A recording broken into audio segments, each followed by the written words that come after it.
Salatullah, salamullah ala taha Rasulillah. Salatullah, salamullah ala Yasin Habibillah. Assalamualaikum warahmatullahi wabarakatuh. Alhamdulillahilladzi ahallan nikah wa harrama syifah.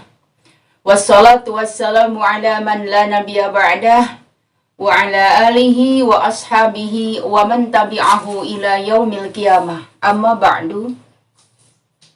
Saudaraku fillah, bertemu kembali dengan saya Bu Nur Siti Lawati dalam kajian dasar Islam. Kali ini saya akan membawakan tema kewajiban suami. Saudaraku fillah, langsung saja. Kewajiban seorang suami itu memang banyak sekali. Tetapi di sini saya hanya akan menerangkan 5 saja kewajiban suami terhadap istri. Yaitu pertama, suami wajib menafkahi istrinya dengan bervariasi sesuai dengan kemampuan suami itu. Di antaranya, apabila seorang suami dikategorikan sebagai suami yang mampu, maka dia wajib menafkahi istrinya 2 mud atau setara dengan 1,2 os makanan pokok. Dan makanan ini tergantung wilayah masing-masing atau kebiasaan masing-masing. Tentunya dengan lauk pauknya sesuai kemampuannya. Yang kedua, apabila kategori suami yaitu kategori menengah, maka suami itu wajib menafkahi istrinya 1,5 mud atau setara dengan 9 os makanan pokok, berikut lauk pauknya sesuai kemampuannya. Yang ketiga, apabila seorang suami dikategorikan miskin, maka dia wajib menafkahi istrinya 1 mud atau setara dengan 6 os makanan pokok, berikut lauk pauk yang biasa dimakan oleh orang miskin. Tetapi kebiasaan ini hanya berlaku setiap harinya. Jadi kadang-kadang satu hari ini dia sebagai orang kaya, kadang besoknya lagi dia mutawasid pertengahan, kadang besoknya lagi dia menjadi seorang yang miskin. Jadi ketentuan ini bukan diukur sebulan, setahun, bukan. Tetapi satu hari, satu malam, laki-laki itu atau suami itu bisa dikategorikan sebagai orang kaya, orang mampu, maka 2 mud. Besoknya lagi ternyata dia menurun penghasilannya, bisa dikategorikan menengah, maka menafkahi istrinya cuma 1,5 mud. Dan kalau besoknya lagi ternyata dia semakin menurun penghasilannya, dan dia hanya wajib menafkahi istrinya 1 mud atau setara dengan 6 os makanan pokok. Itu pun kalau istrinya tidak nusuz. Apa itu nusuz? Kharijatun an ta'ati zauj, keluar dari ketaatan terhadap suami. Misalkan seperti apa? Nusuz itu sangat banyak ragamnya. Di antaranya saya katakan 3 saja. Pertama, apabila seorang istri keluar rumah tanpa izin suami, dengan bergaya, bersolek, wangi-wangian di badannya, dan lain sebagainya, sementara suaminya tidak mengizinkan, maka wanita itu termasuk wanita nusuz. Jadi, kalau wanita nusuz, tidak usah dikasih nafkah hari itu. Apalagi, yaitu istri yang diajak senggama oleh suaminya menolak, padahal dia sedang sehat. Dan yang ketiga, istri yang membantingkan pintu di depan muka suami.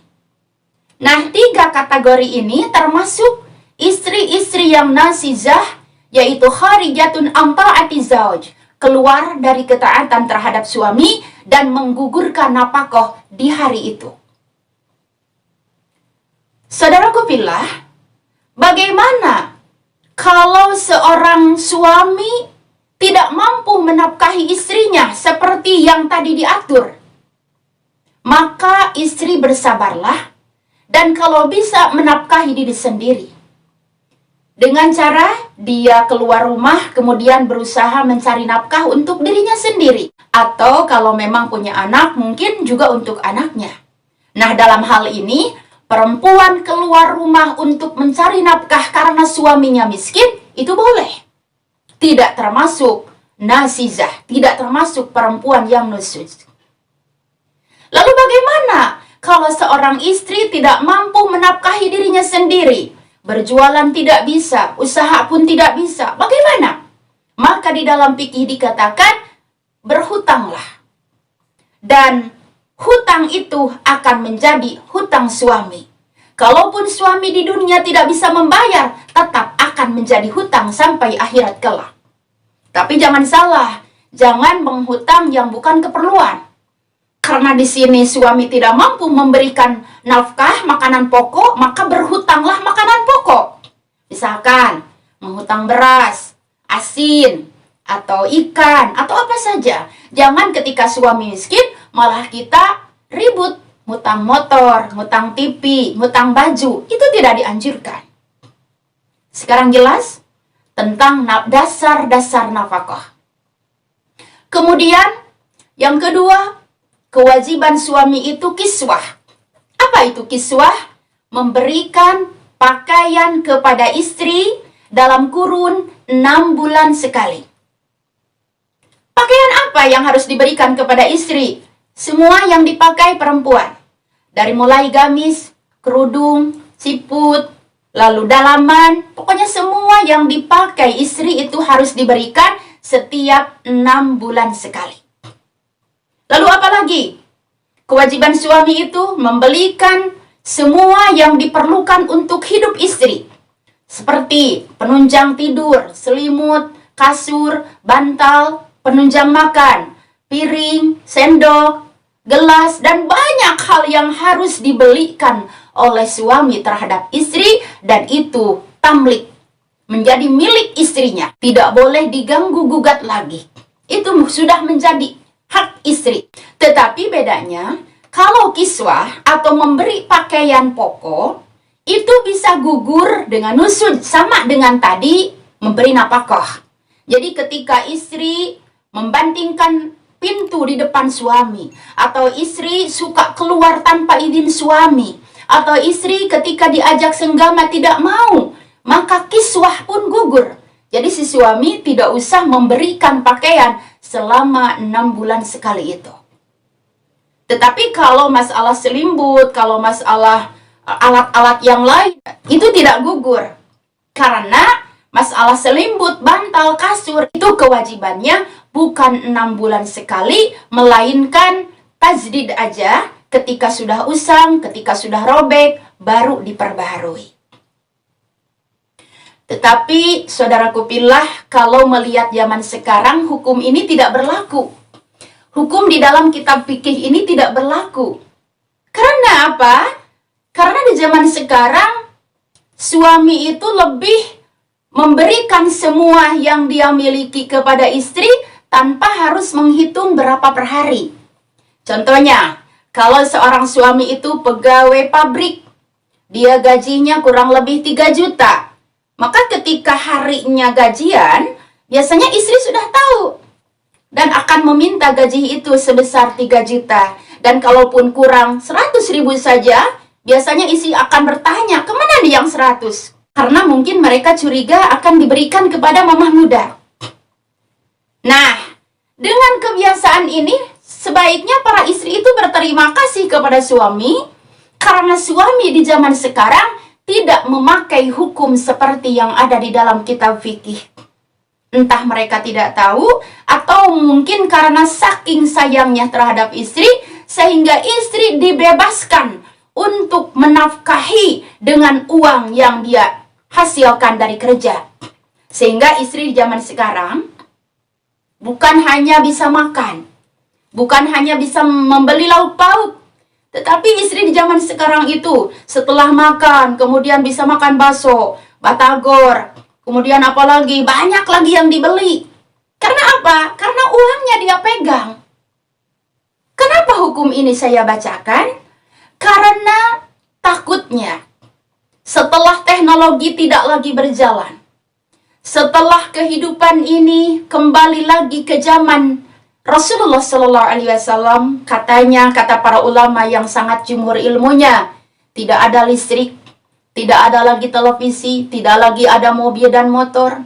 Dan saya yakin itu percaya karena mereka adalah ilmunya sangat tinggi. Saya merasa bahwa di zaman itulah mungkin hukum ini akan berlaku kembali.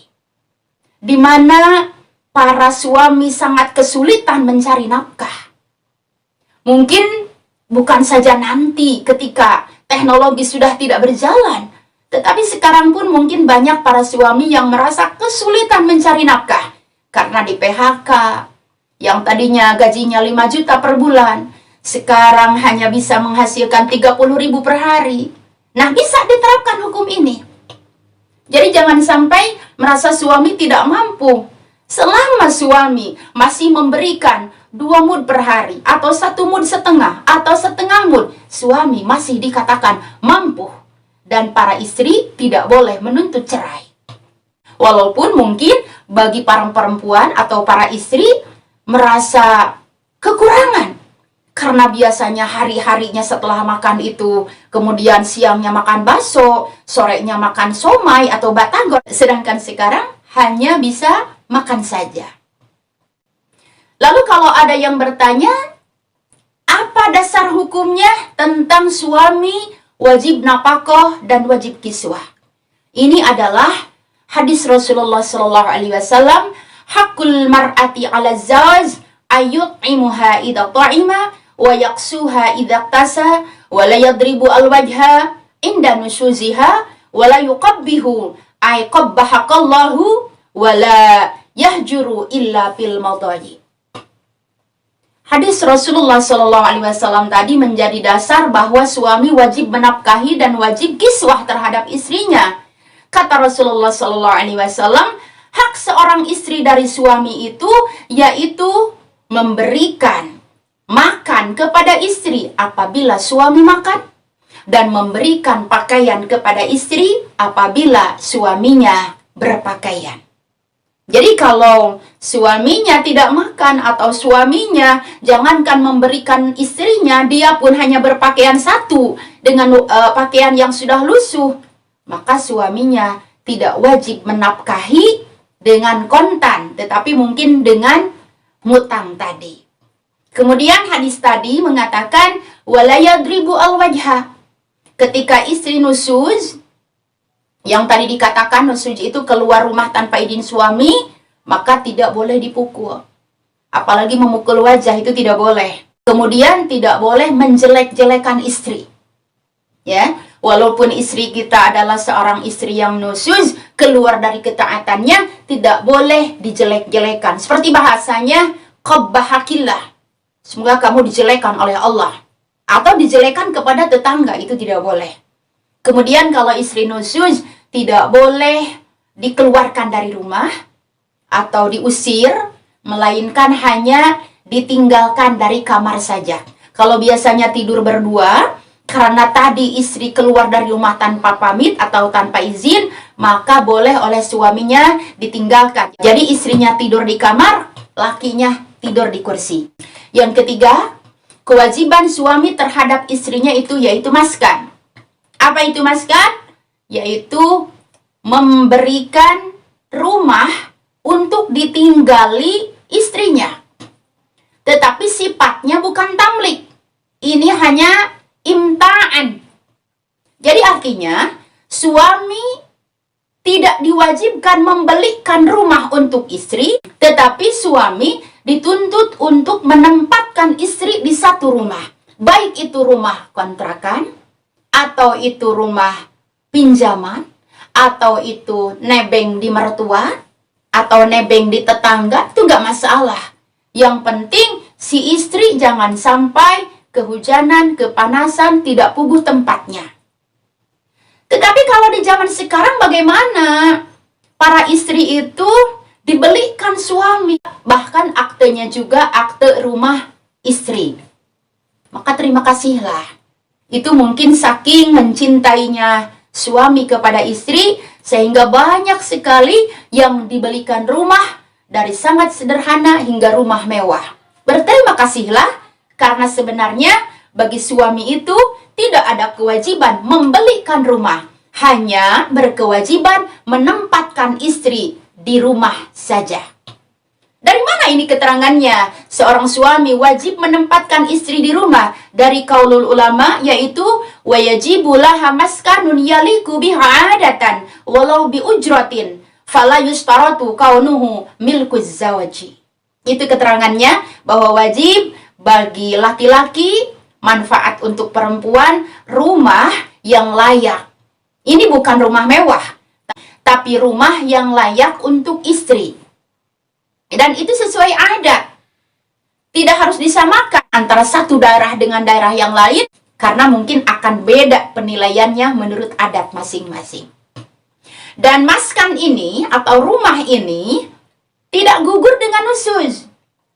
Jadi kalaupun seorang istri keluar dari ketaatannya kepada suami, dia tidak usah dikeluarkan dari rumah itu. Cukup, kata tadi juga, kalau istrinya tidur di dalam kamar, suaminya pindah ke dapur atau suaminya pindah ke sofa. Jangan sampai dikeluarkan dari rumah. Saudaraku billah, kewajiban suami yang nomor 4 yaitu muasyarah bil ma'ruf. Apa itu muasyarah bil ma'ruf?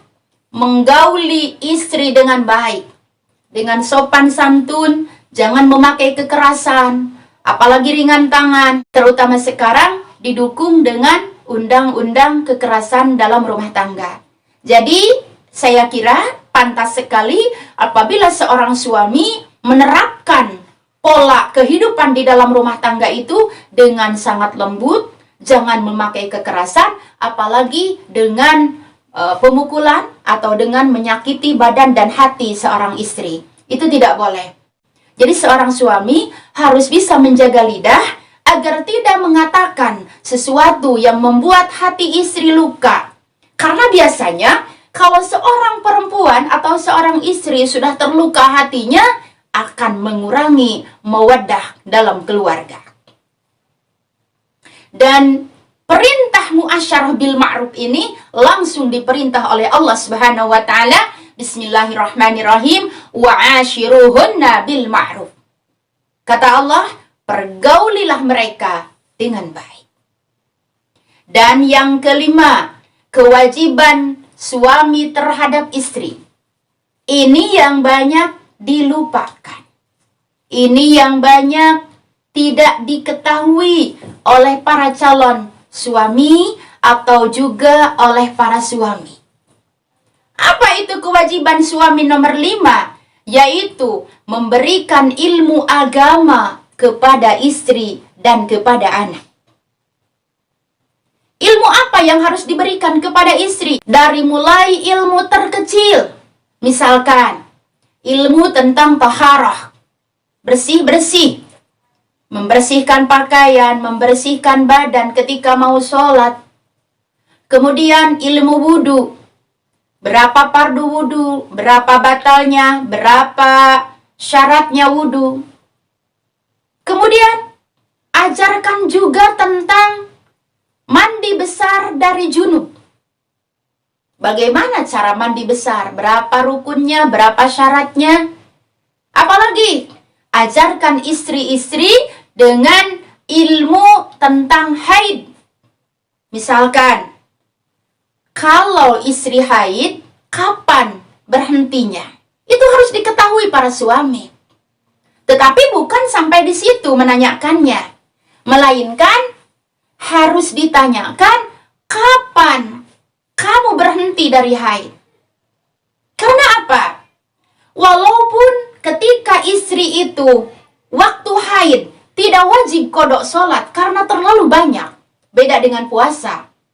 Tetapi di dalam ilmu fikih diatur bahwa para istri atau para perempuan harus tahu kapan berhenti haid. Dan ini yang wajib mengajarkan adalah suami. Maka suami wajib tahu tentang ilmu ini.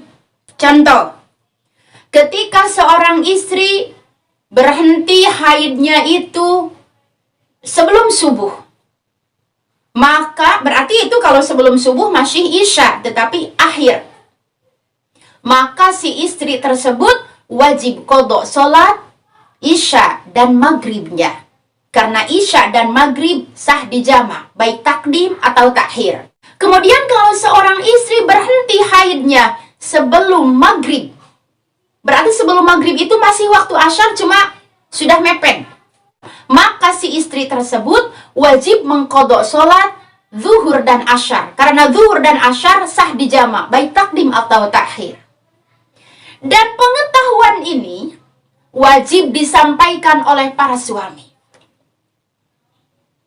Dan masih banyak lagi ilmu agama yang harus disampaikan kepada istri tentang ibadah. Saya kira masih banyak suami yang tidak tahu ataupun belum pernah mengajarkan istrinya tentang wudhu. Jangankan tentang haid, mungkin tentang wudhu pun masih banyak suami yang tidak mengajarkan istrinya. Kemudian, apa dasarnya suami wajib mengajari istrinya tentang ilmu fikih, tentang ilmu agama? Karena Allah Subhanahu wa taala telah berfirman, Bismillahirrahmanirrahim, Ku anfusakum wa ahlikum nara. Jagalah dirimu dan keluargamu dari api neraka. Lalu apa hubungannya perintahku anfusakum wa ahlikum nara dengan mengajarkan istri tentang fikih? Karena Ibnu Abbas menafsirkan ayat ini dengan faqihuhum wa addibuhum. Jadi ayatku anfusakum wa ahlikum nara ditafsirkan oleh sahabat Ibnu Abbas faqihuhum wa addibuhum. Artinya, didiklah keluarga dengan ilmu fikih dan dengan tata krama kesopanan. Oleh karena itu, mungkin bagi para suami yang belum pernah mendidik istrinya, coba dimulai hari ini untuk menanyakan kepada istrinya apakah bisa tentang wudhu, apakah tahu pardunya, atau tahu tentang batalnya. Kalau tidak tahu, maka suami punya PR untuk mengajarkan istrinya. Tanyakan kepadanya tentang hukum-hukum agama. Apakah dia tahu? Kalau tidak tahu, maka suami yang wajib mengajarkan, bukan para ustadz di luar, tetapi suami yang wajib mengajarkan tentang ilmu agama kepada istrinya. Dan kalau suami tidak bisa, maka izinkanlah para istri untuk keluar mencari ilmu, khusus mencari ilmu fikih yang wajib saja. Kalau untuk masalah ilmu yang sunatnya, itu boleh suami tidak mengizinkan.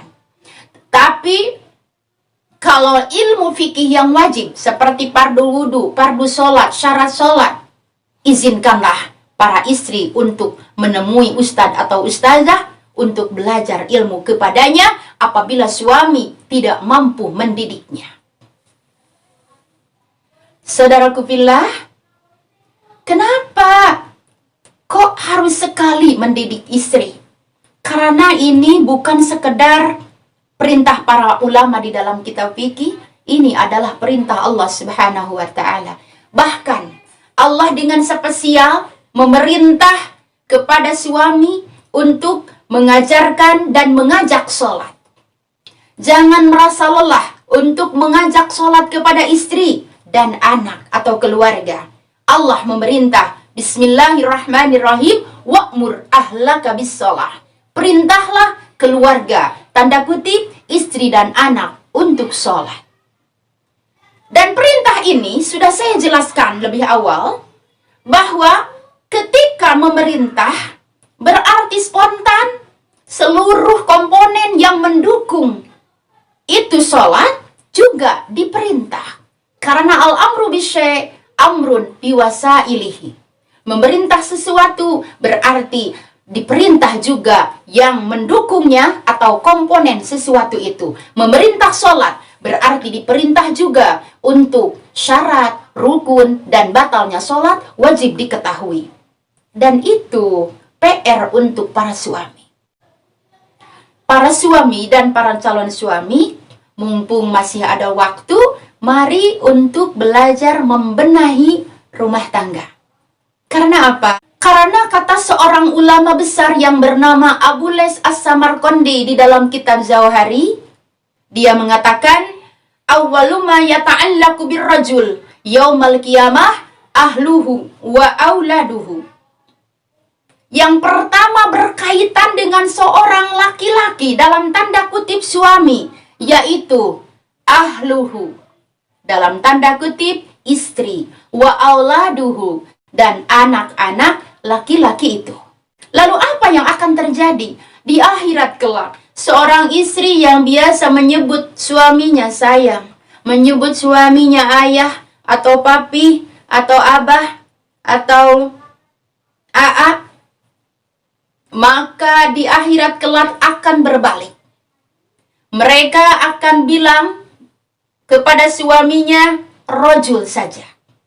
Tidak ada kata sayang, tidak ada kata abi lagi. Ini kata siapa? Kata di dalam keterangan Abi Lais tadi. Karena sahabat Abu Lais mengatakan selanjutnya, wa yaquluna ya rabbana hudlana haqqana min hadzal rajul. Anak dan istri akan berkata, mengadu kepada Allah, ya Allah, ambillah hakku dari laki-laki ini. Tidak ada lagi kata sayang, tidak ada lagi kata papa atau abah. Mereka akan berkata, ini adalah laki-laki, ambillah hak kami dari ini laki-laki. Kenapa harus diambil haknya? Fa'innahu lam yu'allimna umura dinina. Karena laki-laki ini, kata si perempuan, kata si istri, kata si anak, lam yu'allimna umura dinina, tidak pernah mengajarkan tentang urusan agama kita.